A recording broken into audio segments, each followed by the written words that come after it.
ஏற்கனவே என்ன நடந்து முடிந்திருக்கிறதோ அந்த டப்பாக்குள்ள என்ன அதை பதிவா ஆனிச்சோ அல்லது அது அந்த டப்பா என்னத்தை பதிவு செய்ததோ அதை மறுபடியும் அது காட்டும். அதனால இன்னைக்கு இருக்கக்கூடிய டெக்னாலஜில இந்த மாதிரியான கிம்மிக் வேலைகளை இந்த எலக்ட்ரானிக் டிவைஸால் செய்ய முடியும். இப்போ அதிகாரமும் சீட்டிங்கும் சேர்ந்து கையில இருந்துச்சுன்னா மாட்ட மாட்டோம், சரிங்களா? அப்ப அதே மாதிரி ஒருத்தன் செஞ்ச வேலையை இவங்க மாத்தி செய்யறாங்க. இன்னைக்கு நடக்குதுங்கிறது மொத்த அதிகாரமும் கையில் இருக்குது. தேர்தல் முறையீடை அவர்கள் செய்யவில்லை அப்படின்னு சொல்ல முடியாது. இவர்கள் இப்படி பேசுவதற்கு பின்னாடி காங்கிரசும் பாஜகவும் ஒரு திட்டத்துக்கு, அதாவது நீங்க மேல இருந்து ஆளுங்க, நாங்க இங்க இருந்துகிட்டு இரண்டாவது கட்சியா இருந்துகிட்டோம் ஒரு புரிந்துணர்வுக்கு வந்து விட்டார்களோ. பாஜக தன் கட்டுப்பாட்டில் முழுவதுமாக எல்லாவற்றையும் வைத்துக் கொண்டே அது கடந்து ரோட்ல உருணும், எங்களுக்கு நீதி இல்லை அப்படின்னு பேசும். அநீதியை எல்லாம் நேரடியா மற்றவர்களுக்கு இழைத்து விட்டுத்தான் நம்ம தலையில ஏறி உட்கார்ந்துகிட்டு நீதி இல்லை அப்படின்னு சொல்லி அவர்கள் போராடுவார்கள்.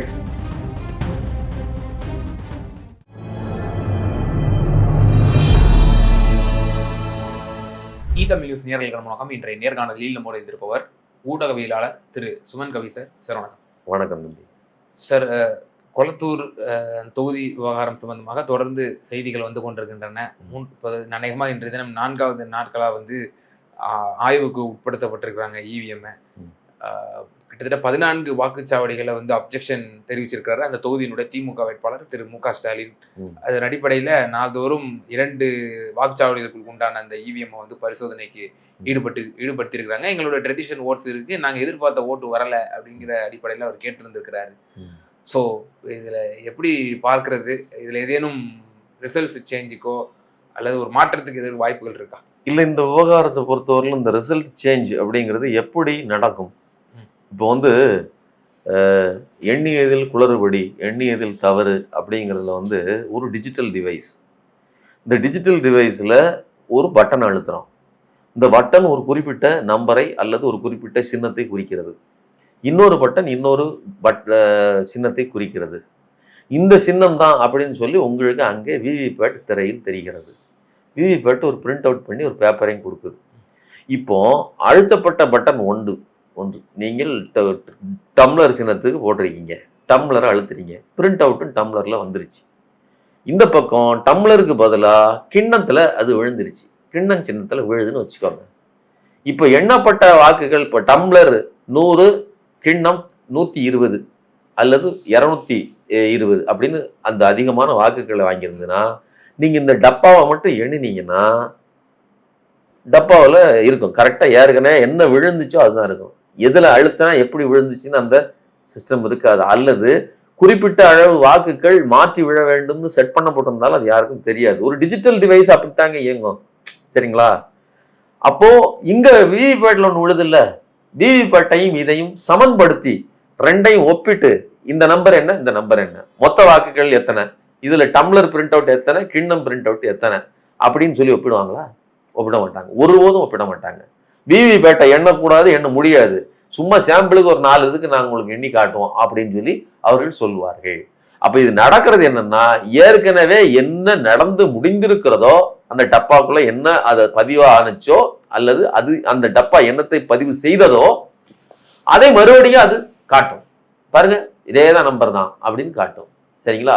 அதனால இன்னைக்கு இருக்கக்கூடிய டெக்னாலஜில இந்த மாதிரியான கிம்மிக் வேலைகளை இந்த எலக்ட்ரானிக் டிவைஸால் செய்ய முடியும். அப்ப மறுபடியும் போய் நீங்க எண்ணினாலும் இந்த நம்பர் மாறுவதற்கு வாய்ப்பில்லை. இன்னொன்னு, நம்பருங்கிறது ஒரு கால்குலேட்டர் மாதிரி தான். 2 பட்டன் தட்டினீங்கன்னா மொத்தமா வந்துட போகுது சரசரன்னு, அப்படித்தானேங்க? தனித்தனியா உட்காந்து ஒவ்வொரு நம்பரா எண்ணணுமா? வாக்கு சீட்டா இருந்தாதான் கையில பிசிக்கலா எண்ணணும், அதுல அது பிழை ஏற்படும். இது அப்படி கிடையாது. உள்ள நம்பர் இருக்க போது இந்த நம்பர் இது, இந்த நம்பர் இது, டக்கு டக்குன்னு தெரிஞ்சது இல்லையா? கரெக்டுங்களா? இங்க அழுத்தின உடனே அங்க என்ன ரெஜிஸ்டர் ஆகுதோ அங்க டிஸ்பிளேல தெரிஞ்சது. டிஜிட்டல் டிரான்சாக்ஷன்ல உங்களுக்கு எந்த அதாவது பதிவு செய்யப்பட்டதுல மாற்றம் இருக்காது. ஆனா பதியும் போது நடந்த மாற்றங்களோ அல்லது பதிவுக்கு இடையில், அதாவது நான் சொல்றது இந்த நம்பர்கள் குளறுபடி இருக்குல்ல, இது முன்னாடி எது நடந்துச்சோ அதுதான். அப்போ ஒரு அரசு கையில, அதுவும் இன்னைக்கு உச்ச நீதிமன்றத்துல இது குறித்து விவாதம் நடந்திருக்குது. இந்த தேர்தல் கமிஷன் இதை நாங்கள் எப்படி நம்புவது? இதனுடைய நம்பகத்தன்மை என்ன? அப்ப இது வெளிப்படையோடு நடந்து கொள்ள வேண்டும் அப்படின்னு சொல்லி யாரு? உச்ச நீதிமன்ற நீதிபதி சொல்றாரு. அதுக்கு இவர்கள் துஷார் மேத்தா சொலிசிட்டர் ஜெனரல் என்ன சொல்றாருன்னா, நீங்க தான் கொலிஞ்சியத்திலான உங்களெல்லாம் தேர்ந்தெடுக்கிறாங்க, நீதிபதிகள் தான் இதுக்குள்ள எல்லாமே இருக்கிறீங்க, அப்போ நீங்க எல்லாம் ஒரு சிண்டிகேட் மாதிரி இயங்குவீங்கன்னு நான் சொல்லலாமான்னு கேள்வி கேட்கிறாரு. எப்படி? சொலிசிட்டர் ஜெனரல் இப்படி ஒரு கேள்வி நடந்திருக்குது. தலைமை நீதியரசரை பார்த்து இப்ப உங்களுக்கு என்ன தகுதி இருக்குது எங்களை குறித்து நீங்கள் பேசுவதற்கு? அவர் என்ன கேள்வி கேட்கிறாரு?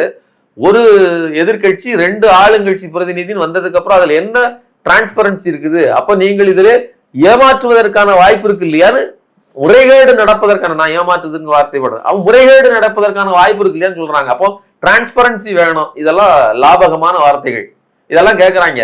அங்க கேட்டா உங்களையே நாங்க எப்படிங்க நம்புறது அப்படின்னு திருப்பி கேட்கிற மாதிரி, ஆனா அதை நயமா கேட்கிறாரு. சரிங்களா? இதுதான் இன்னைக்கு இருக்கிற மோடி ஆட்சி. கையில பெட்டி இருக்குது. அதாவது 1526 முதல் பானிபட்டு போர். அப்போ அக்பர் இப்ராஹிம் லோடி நோக்கி அவர் படையெடுத்து வராரு. வரும்போது அவர் சொன்னது என்னுடைய, அவருக்கு நிறைய மனைவிகள், ஆனாலும் நான் கட்டி கொண்ட முதல் மனைவி இந்த துப்பாக்கி தான் சொன்னாராம். அன்னைக்கு அப்பதான் இந்த வெஸ்டர்ன் பாணி துப்பாக்கிகள் இருக்கு இல்லையா, அந்த வெடி பொருட்களை போட்டு அடிக்கிற துப்பாக்கி. அன்னைக்கு அந்த துப்பாக்கி, இப்பவும் நீங்க ஆப்கானிஸ்தான் போனீங்கன்னா அங்க இருந்து அங்க பிடிக்கிறாரு கண்டகார்ல. அங்கதான் இந்த துப்பாக்கிகளை அவர் வாங்குறாரு. வாங்கிட்டு அதை வைத்துத்தான் இங்க வெற்றி பெறுகிறார். இந்த மிகப்பெரிய இப்ராஹிம் லோடியினுடைய படையை வெற்றி பெறுவதற்கு இந்த துப்பாக்கிகள் பயன்பட்டுச்சு. அன்னைக்கு இருந்த டெக்னாலஜி அவருக்கு அது. அப்ப எனக்கு இது பொண்டாட்டியோட பெருசுன்னு அன்னைக்கு சொல்லியிருக்காரு, எனக்கு புத பொண்டாட்டின்னு. இன்னைக்கு இவங்க கிட்ட கேட்டோம்னா இந்த மிஷினை தான் சொல்லணும். சரிங்களா? இந்த மிஷின் என் கையில் இருக்கிறது, என்னை யாரும் வீழ்த்த முடியாது. அன்னைக்கு அக்பர் என்ன சொன்னாரு? இந்த புதிய கருவி என் கையில் இருக்கிறது, என்னை யாரும் வீழ்த்த முடியாது.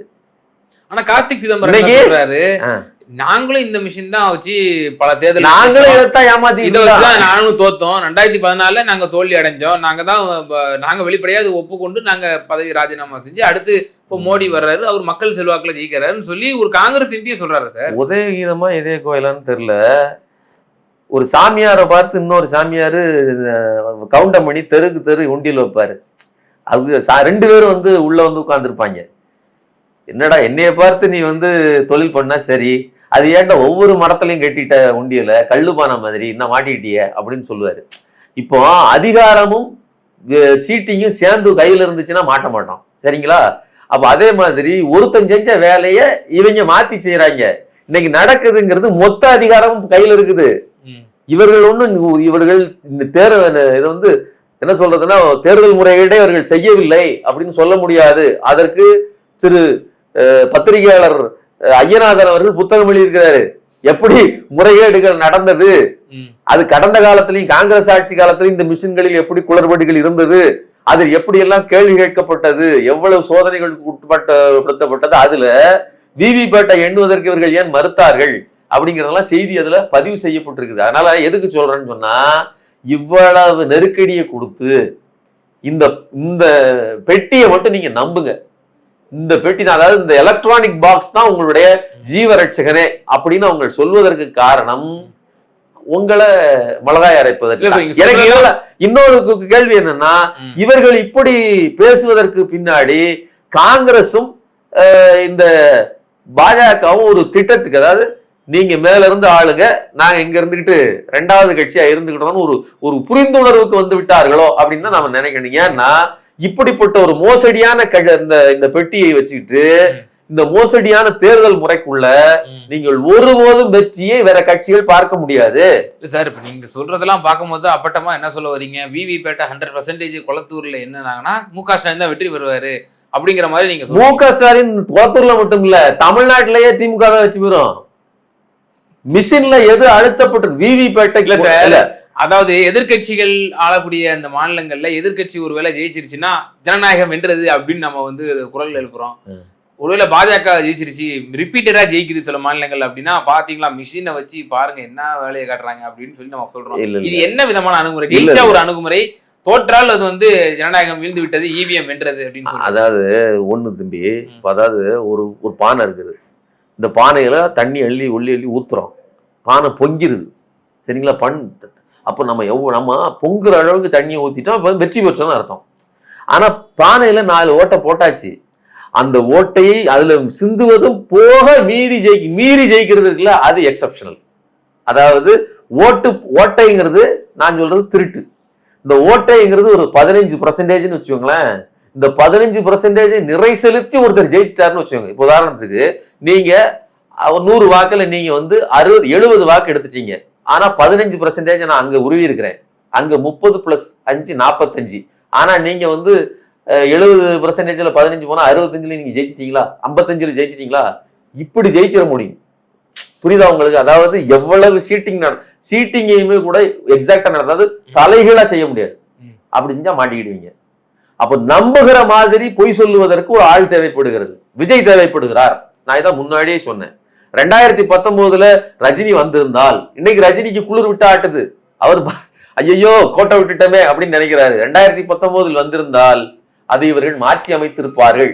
ஆனா அன்னைக்கு முடிஞ்சதோ இல்லையோ, இன்னைக்கு அவர்கள் முழு அதிகாரத்தோடு இருக்கிறாங்க. ஏன்னா அதுக்கு பிறகுதானே இவர்கள் கையில தலைமை தேர்தல் அதிகாரியை நிர்ணயிக்கிற ஆற்றல் வருகிறது. அப்ப அந்த இடத்தில் இன்னும் கூடுதலாக வலுப்பெறுகிறார்கள். அதனாலதான் நீங்க ஒரு விஷயத்தை கவனிங்க. அரவிந்த் கெஜ்ரிவால் தோற்கடிக்கப்பட்ட போது என்ன நடந்துச்சு? அங்கே பல இடங்களில் வாக்கு மோசடி நடந்தது அப்படிங்கிற குற்றச்சாட்டை அவர்கள் வைத்தார்கள். அதுக்கு ஆதாரங்கள் இருந்துச்சு. அதே மாதிரி இதுல அது என்ன, மகாராஷ்டிராவில் உத்தவ் தாக்கரேயினுடைய அந்த சிவசேனா கட்சி முந்தைய எலெக்ஷன்ல அமோக வெற்றி பெறுது. அதாவது நாடாளுமன்ற எலெக்ஷன்ல அமோக வெற்றி பெறுது. அடுத்த சில மாதங்கள்ல வர்ற லோக்கல் பாடி, அதாவது சட்டமன்ற தேர்தலில் தோற்று போடுறாங்க. அப்ப தலைகீழ் வீழ்ச்சி எப்படி நடக்குது? இந்தியா கூட்டணி ஜெயிக்குது, அடுத்த 2 இவர்கள் பயங்கரமா வச்சு போடுவாங்க. நாம தான் வைக்கப்பட்ட குற்றச்சாட்டு என்பது கிட்டத்தட்ட 1 கோடி வாக்குகள் போலி வாக்காளர்கள் அதுல சேர்க்கப்பட்டாங்க. அப்போ இல்ல சார், இப்ப என்னோட கேள்வி இப்ப என்னன்னா, நீங்க இப்ப எஸ்ஐஆர் நீங்க முன்பே நீங்க கண்டிச்சு நீங்க ஒரு சுப்ரீம் கோர்ட்ல நீங்க ஒரு சட்ட போராட்டத்தை பண்ணி இப்ப பீகார்ல எப்படி பண்ணாங்களோ அது போல தமிழ்நாட்டிலேயும் நீங்க முன்மாதிரியா நீங்க எடுத்து எஸ்ஐஆர் கூடவே கூடாது, அதை முறைப்படுத்தணும், அதுல மாஸ் டெலிஷன் இருக்கு அப்படின்னு சொல்லி நம்ம அதை கேம்பெயினா பண்ணியிருக்கணும், மக்கள் மத்தியில கொண்டு போயிருக்கணும். ஆனா அதெல்லாம் ஒண்ணுமே இல்லாம எஸ்ஐஆர் நல்லது. இன்னைக்கு மோடியின் பாசிசம் என்பது வெறுமனே இதுக்குள்ள மட்டும் இல்ல, அதாவது தேர்தல் ஆணையத்துக்குள்ள மட்டும் இல்ல. இன்னைக்கு பாஜகவின் பாசிச உச்சகட்ட பாசிச அடக்குமுறைங்கிறது ஏதோ தேர்தல் ஆணையம் அல்லது அது கையில இருக்கக்கூடிய அந்த இன்ஸ்ட்ருமெண்ட் அதுல மட்டும் கிடையாது. உச்ச நீதிமன்றத்துக்கு வரையில இருக்குது. காக்ரோச் ஜனதா பார்ட்டி இந்த போராட்டம் நடந்துகிட்டு இருக்கும்போது கேஸ் கொடுக்குறாங்க. யாரு? நம்ம சூரியகாந்த் அவர்கிட்ட, உச்ச நீதிமன்ற தலைமை நீதிபதிட்ட. அவர் அதை கவனிக்க மாட்டேங்கிறாரு. எங்களுக்கு இது எங்களுடைய வேலை அல்ல, இது நீங்க ஏதோ போராட்டத்தை பண்ணிட்டு நீங்க அழிச்சாட்டியம் பண்ணிட்டு இருக்கீங்க, இதையெல்லாம் எங்களுடைய நீதிமன்றத்தின் பொன்னான நேரத்தை வீணடிக்காதீங்கன்னு சொன்னாரு. அப்புறம் 4 நாள் கழிச்சு அந்த பிரச்சனைகள் எல்லாம் முற்றி வேற மாதிரி போனதுக்கு அப்புறம் இவர்கள் பேக் அடிச்சதுக்கு அப்புறம் அவர் நான் அப்பெல்லாம் சொல்லவே இல்லைன்னு சொல்றாரு. இப்ப இவங்க நிலைமை எப்படி இருக்குன்னு பாருங்க. அப்போ இவர்களை வெறுமனே தேர்தல் களத்தில் தோற்கடிப்பது என்பது சாத்தியம் இல்லைங்கிறத இந்த காக்ரோச் ஜனதா பார்ட்டி நிரூபிச்சு காட்டியிருக்குது. நீங்க இன்னொன்னு, காக்ரோச் ஜனதா பார்ட்டிங்கிறது உருவானதே இந்த சூரியகாந்தினுடைய வாய் முகூர்த்தத்தினாலதான். அவர் தான் வேலை இல்லாத இளைஞர்களை காக்ரோச்சுகள்னு சொன்னாரு. அவர்கிட்ட போய் நீங்க நின்னீங்கன்னா அவர் எவ்வளவு தெனாவட்டா அதை டீல் பண்ணுவார். நீங்க யோசிச்சு பாருங்க. நீங்க ஒரு மனிதன் தானே, ஒரு நீதிபதி. அதே நீதியரசர் தானே சொல்லி இருக்கிறாரு, மாணவர்கள் மீது தடையை கண்டிச்சிருக்கிறாரு, உரிய மருத்துவம் கொடுக்கணும்னு சொல்லி இருக்கிறாரு. அதெல்லாம் பின்னாடி. இது எங்களுடைய நேரம், இந்த நேரத்தை வீணடிக்காதீங்கன்னு சொல்லிட்டு அதுக்கப்புறம் 2 நாள் கழிச்சு அதுக்கப்புறம் அந்த விஷயத்துல நான் அப்படி சொல்லவே இல்லைன்னு சொல்லி வித்ட்ரால் பண்ணிட்டா எப்படி பாருங்க. அப்ப எதுக்கு சொல்றேன்னா, இன்னைக்கு நீதிமன்றங்களே ஒரு விதமா தான் இருக்குது. நாம ஏதோ என்ன சொல்றதுன்னா கண்ணை மூடிட்டு நீங்க அவங்க கேள்வி கேட்கறாங்க, எப்படி நீங்க தான் உங்களுக்குள்ள தேர்ந்தெடுத்துங்க. இன்னும் வேடிக்கை என்னன்னா, பாஜக தன் கட்டுப்பாட்டில் முழுவதுமாக எல்லாவற்றையும் வைத்துக் கொண்டே அது கடந்து ரோட்ல உருளும், எங்களுக்கு நீதி இல்லை அப்படின்னு பேசும். அநீதியை எல்லாம் நேரடியா மற்றவர்களுக்கு இழைத்து விட்டுத்தான் நம்ம தலையில ஏறி உட்கார்ந்துக்கிட்டு நீதி இல்லை அப்படின்னு சொல்லி அவர்கள் போராடுவார்கள். எதுக்கு சொல்ல வரேன்னா, இன்னைக்கு ஒட்டுமொத்த அமைப்பும் பாஜகவின் கட்டுப்பாட்டில் இருக்கு. கல்வி அவர்கள் கட்டுப்பாடுல இருக்கு, நீதி அவர்கள் கட்டுப்பாடுல இருக்குது, தேர்தல் ஆணையம் அவர்கள் கட்டுப்பாடுல இருக்கு, அவர்கள் கையில் இருக்கிற தேர்தல் மிஷின் அவர்கள் கட்டுப்பாடுல இருக்கு. இதுல தனிப்பட்ட முறையில கொளத்தூர்ல என்ன மட்டும் இந்த நம்பர் மாறிடும் அப்படின்னு நான் நம்புறதுக்கு இல்ல. கோரிக்கை தெளிவாதான் இருக்கு. இப்ப இவிஎம் பற்றி புரிதல் திமுகவுக்கு தெளிவாதான் இருக்கு அப்படின்னா 100% விவிபேட்டை எண்ணு அப்படின்னு நம்ம வந்து ஒரு மனுவை கொடுத்துருக்கணும், ஹைகோர்ட்லயோ இல்லையா கொடுத்துருக்கணும். நம்ம எங்களுக்கு சந்தேகம் இருக்குன்னு சொல்லி. இன்னொரு விவகாரமும் கூட, பெரிய கருப்பன் அவரும் ஒரு ஓட்டு வித்தியாசம் தோத்தாரு. அப்ப அவரு என்ன பண்ணிருக்கணும், ரீகவுண்டிங் போயிருக்கணும். ரீகவுண்டிங் தாண்டி 100% விவிபேட்டை சேர்த்து எண்ணு என்னுடைய இதை. அப்ப அப்படி சொல்லி இருந்தானா திமுக ஓகே புரிதலோட இதை வந்து அணுகுறாங்க, ரீகவுண்டிங் மட்டும் பத்தாது, மாறாக விவிபேட்டை சேர்த்து எண்ணணும் அப்படின்னு. மகாராஷ்டிரால உங்களுக்கு ஒண்ணு தெரியுமான்னு தெரியல, மகாராஷ்டிரால ஒரு சம்பவம் நடந்துச்சு. ஒரு குறிப்பிட்ட கான்ஸ்டிகுவன்சில ஒரு சின்ன ஒரு கிராமம், அவர்கள் என்ன பண்ணிட்டாங்க, அவர்கள் ஒரு குறிப்பிட்ட கட்சிக்கு போடுறாங்க. ஆனா அங்க பாஜக ஜெயிக்குது. அவர்கள் லோக்கல்ல இருக்கக்கூடிய அவர்களுடைய கட்சிக்கு போடுறாங்க, ஆனா பாஜக ஜெயிக்குது. எல்லாரும் அவர்களுக்குள் பேசிக்கிடுறாங்க, இங்க ஓட்டு இப்படி போடல நாம, ஆனா தலைகீழ நம்ம வார்டுல இப்படி தலைகீழ நடக்குது. அப்ப என்ன காரணம்னு சொல்லி நாம ஒரு ரீபோல் பண்ணுவோம், ஒரு மாதிரி எலெக்ஷனை பண்ணுவோம் அப்படின்னு சொல்லி அவர்களே ஒரு ஓட்டிங் மிஷினை ரெடி பண்ணி அந்த ஓட்டிங்கை அவங்க பண்றதுக்கு அவர்கள் முயற்சிக்கும் போது அதை அரசு தடுத்துச்சு. ஏன்னா உண்மையை நீங்க கொண்டு வந்துடக்கூடாது, நாங்க யாருக்கு ஓட்டு போட்டோம், நாங்க பாஜகவுக்கு ஓட்டு போடல அப்படிங்கிற அந்த நம்பர் தெரிந்து விடக்கூடாதுங்கிறதுக்காக அவ்வளவு அக்கறையா வேலை செய்யறாங்க. விவிபேட்டை எண்ணக்கூடாது, அதெல்லாம் முழுவதுமாக நீங்கள் கேட்கக்கூடாது. கேட்பதாக இருந்தால் ஒரு குறிப்பிட்ட அளவு, ரொம்ப ரொம்ப சொற்பமான அளவு எண்ணுவது, அந்த எண்ணுவதற்கும் கூட சில பல லட்சங்கள் செலவு பண்ணணும் அப்படின்னு சொல்லி அதற்கு நார்ம்ஸ் இருக்குது.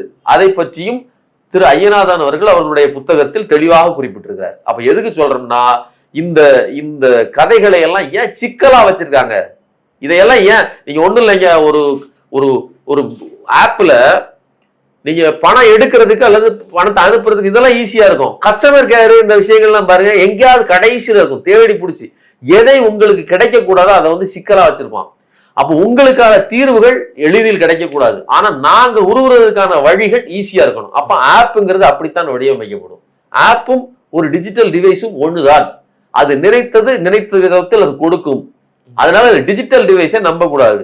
பிசிக்கல் பேப்பர் நான் ஏற்கனவே சொன்னதை மறுபடியும் சொல்றேன், உங்க கையில 500 ரூபா இருக்குது, அந்த 500 ரூபாயில இருந்து ஒரு ஓரத்தை கிழிச்சு 5 ரூபான்னு எனக்கு கையில கொடுக்க முடியுமா? கொடுக்க முடியாது. ஆனா அதே இது டிஜிட்டல் மணியாக உங்கள் அக்கௌண்ட்ல இருந்துச்சுன்னா அந்த 5 ரூபாயை அப்படி பிச்சு எடுத்துக்கிட முடியும். 5 ரூபா இல்ல, 2 ரூபாய் எடுக்க முடியும், 1 ரூபாய் எடுக்க முடியும், 5 பைசாவை கூட உருவ முடியும். டிஜிட்டல் மணியில 500 ரூபாய் நேத்து 500 ரூபாய் நேத்து இருந்தது, இன்னைக்கு 499 ரூபாயா மாறி இருக்கும். ஒரு 1 ரூபாய் ஏதாவது டாக்ஸ்னு உங்க மேல போட முடியும். அப்ப கண்ணுக்கு தெரியாமல் ஒரு பணத்தை டிஜிட்டல் மணியாக இருந்தால் உங்களிடமிருந்து பிரிக்க முடியும் போது இந்த டிஜிட்டல் டிவைஸ் உங்களுடைய வாக்குகளை திருடாதுங்கிறதுக்கு என்ன உத்தரவாதம்?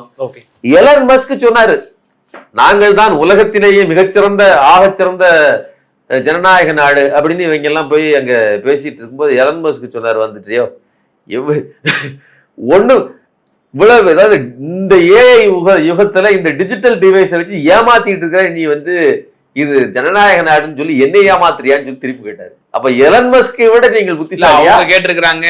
முன்னாள் அமெரிக்காவில் இருக்கக்கூடிய ஹையர் அபிஷியல் துல்சி கேபார்டு கேட்டிருக்கிறாங்க. இது மாதிரி பலரும் கேட்டிருக்காங்க. அப்ப கேட்டது மட்டும் இல்ல, அவங்க நக்கல் பண்ணிருக்காங்க. இது ஒரு ஏமாற்று வேலை.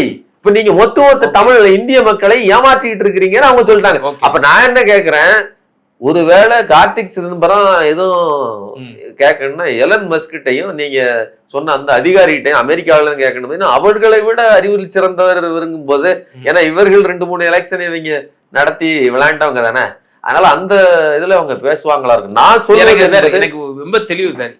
இறுதியான கேள்விதான், பாஜக இங்க வந்து ஒரு பிரதான எதிர்கட்சியா இருக்கு இல்ல ஆளுங்கட்சியா இருக்கு அப்படின்னா அவங்களுக்கு இதுல செய்யறதுல லாபம் உண்டு. பாஜக சரி ஓகே 20 சீட் 27 சீட் வாங்கி ஏடிஎம் கேட்டு நின்றாங்களா, ஒரு 27 சீட்ல ஒரு 10-15 சீட்டு கடந்த மாதிரி 4 தான் ஜெயிச்சாங்க, இந்த மாதிரி 10-15 சீட் ஜெயிச்சிட்டாங்க அப்படின்னா ஆஹா மிஷின்ல ஏதாவது விளையாடி இருக்கு அப்படின்ற மாதிரி கூட நம்ம ஒரு வாதத்தை வைக்கலாம். பாஜக ஒண்ணுமே இல்லாம அட்ரஸ் தெரியாத அளவுக்கு இந்த தேர்தலில் பாஜக வந்து வீழ்த்தப்பட்டிருக்கு. யாருமே எதிர்பாராத விதமா போஜராஜன் தான் ஒரே இடத்துல ஜெயிச்சிருக்கிறாரு.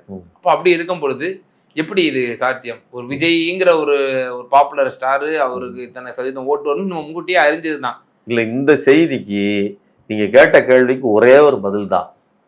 நீ லவ் பண்ணான்னா நான் லவ் பண்ணான்னா ஆக மொத்தத்தில் இந்த குடும்பம் அழிஞ்சா சரிதான் அப்படின்னு அந்த வடிவேலு சொல்றாரு இல்லையா, அதே மாதிரியான டயலாக் தான். யார் வந்தா என்ன, நான் வந்தா என்ன, நீ வந்தா என்ன, யார் வந்தாலும் சரி தமிழ்நாட்டை நாம் அடக்கி ஆளணும், திமுக வந்துடக்கூடாது, அவ்வளவுதான். புரியுதா உங்களுக்கு? வின்னர் படத்துல வடிவேலு சொல்லுவார் இல்லையா, ஞாபகம் இருக்கா இல்லையா? வடிவேலு சொல்லுவாரு வின்னர் படத்துல, நீ லவ் பண்ணான நான் லவ் பண்ணான மொத்தத்துல இந்த குடும்பம் அழிஞ்சா சார் தான் சொல்லுவாரு. அதையே தான் பாஜக வேறு மாதிரி சொல்லுது. தாவேக்கா வந்தான்னா பாஜக வந்தான, மொத்தத்துல இந்த தமிழ்நாட்டை நாம் அபகரித்தால் போதும். இன்னைக்கு ஒட்டுமொத்தமாக பாஜக கையில தான் இந்த ஆட்சி இருக்கிறது, அதிகாரம் இருக்கிறது. விஜய் ஒரு பொம்மையாக வேலை செஞ்சுட்டு இருக்காரு. நான் முதல்ல சொன்னதான் இப்பவும் சொல்றேன், திமுகவை வீட்டுக்கு அனுப்ப வேண்டும். அதற்கு ஒரு முகம் தேவை. விஜய் இருக்கிறாரு. இதற்கு முன்னாடி 2020-21 இவர் நம்ம விஜய் ரஜினி வந்திருந்தால் இந்த நிலைமை அன்னைக்கே மாறி இருக்கும். அன்னைக்கே அவர்கள் அபகரித்திருப்பார்கள். ஒன்று. இன்னொன்னு நான் சொல்ல மறந்துட்டேன். நீங்க சொன்னது முதல்ல கேட்ட கேள்வி இருக்கு இல்லையா, அதை நான் சொல்லியிருந்தேன். நீங்க பெரிய கருப்பனவர்கள் ஒரு வாக்கு, இது இந்த எந்திரத்தை விவிபேட்டை எண்ணணும்னு சொல்லி உச்ச நீதிமன்றத்துக்கு போகணும். இதெல்லாம் மறுபடியும் சொல்றேன். நான் முதல்ல சொன்னல அவ்வளவு பீடிகை போட்டோம்ல, உச்ச நீதிமன்றமே இன்னைக்கு அவர்கள் முழுவதுமாக அது ஒரு சுதந்திரமான பாடி மாதிரி நமக்கு தெரியல. அதனுடைய நடவடிக்கைகளை நாம் முழுவதுமாக நம்பகத்தன்மை அதுதான் நிரூபிக்கணும். நீங்க கேள்வி கேட்கறீங்க இல்லையா, திமுக சரியா இருக்குமா சரியா இல்ல சார். இப்போ அது நீங்க அரசியல் ரீதியா நீங்க அந்த விமர்சனம் வைங்க, சுப்ரீம் கோர்ட் மேலயா அதெல்லாம் வைங்க. நாம கோரிக்கை வைக்கணுமா இல்லையா? நமக்கு போதிய புரிதல் இருந்தோம்னா நாம விவிபேட் 100% என்னங்க பெரிய கருப்பன் அவர்கள் எந்த தொகுதியில 100% விவிபேட் என்ன, எனக்கு எத்தனை ஓட்டு விழுந்துச்சு. பாஜக ஒரு பக்கம் திட்டம் போட்டு ஒவ்வொரு காயையும் நகர்த்தி ஒவ்வொரு இடத்தையும் அப்படி இப்படி நெருக்கி உங்களை சோழிய முடிக்கிறதுக்கு ஒரு நெருக்கடியில கொண்டு நிறுத்திருச்சு. நீங்க இதை கேளுங்க அதை கேளுங்க எத்தனை தான் நீங்க கேட்க முடியும்? ஒரு பிரச்சனை கிடையாது. இன்னைக்கு கூட 151 சீட்டு உயர் சிறப்பு இடங்கள் போயிடுச்சுன்னு குய்யன்னு கத்துறான். உயர் சிறப்பு இடங்கள்ல நம்ம கையில தான் எல்லா சீட்டுமே இருந்துச்சு. சரிங்களா? 100% இடங்களும் உயர் சிறப்பு இடங்களும் தமிழ்நாடு அரசு நிர்ணயிச்சது தான் கொடுக்க முடிஞ்சது. எப்போ? நீட்டுக்கு முன்னாடி. நீட்டு வந்ததுக்கு பிறகுதான் இந்த பிரச்சனையை அதுல போய் போராடி 50% எடுத்து வந்தான். அந்த 50% இன்னைக்கு திருப்பி கொடுத்துட்டு நிக்குது இந்த தாவேக அரசு. எதுக்கு சொல்றோம்னா, இன்னைக்கு உயர் சிறப்பு இடங்களுக்கான ஆட்கள் இல்லைன்னா ஆட்களை நிர்ணயிக்கிற இடத்தில் தமிழ்நாடு இல்லை, அது எல்லாம் மேல இருக்குது. அதே மாதிரி உங்களுடைய அதிகாரங்களை எல்லாம் புடிங்க அவங்க வச்சுக்கிட்டு எல்லாவற்றுக்கும் போய் நீங்க நீதிமன்றத்துக்கு வாங்கன்னா இதை செய்திருக்கலாமே அதை செய்திருக்கலாமே, எதை செஞ்சாலுமே நான் செய்யறது தான் செய்வேன்னு பாஜகவும் RSSம் சொல்கிறது. அதை நாம என்ன செய்ய முடியும்? நிச்சயமா சார், பல்வேறு கேள்விகளுக்கு ரொம்ப விரிவா தெளிவா பதில் சொன்னீங்க. ரொம்ப நன்றி.